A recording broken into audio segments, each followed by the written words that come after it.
Again, simply.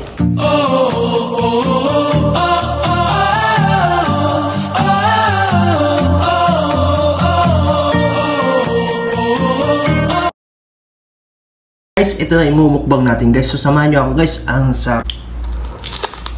So, let's eat our seafoods mukbang. Meron tayong seafoods dito guys. Ayan. Meron siyang hipon, merong kabibi, at syempre meron siyang big crab. Ayan.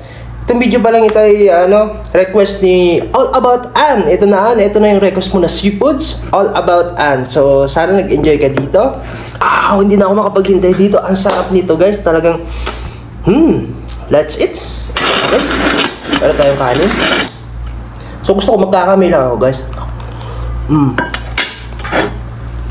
Ito, may hipon tayo.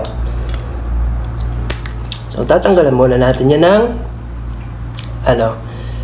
yung mga balat. Ayun.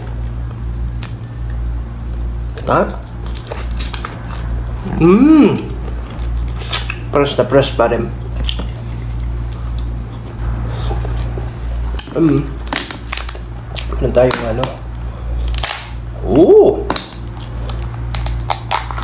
Miss ko pag umuwi ako sa Pilipinas, yung mga hindi mukbang, yung mga seafoods. So, mukbang na rin tawag doon.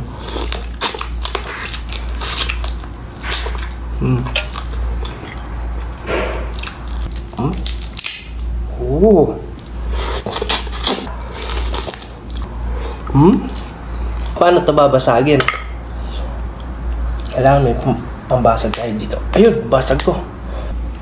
Ayun nakakasawa na yung ibang mga pagkain sa seafoods na makaso talaga.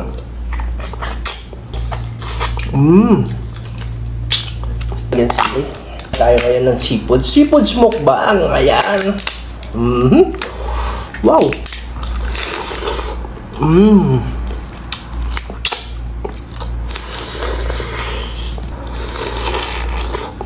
Ito guys, naubos ko yung isang plato pala guys.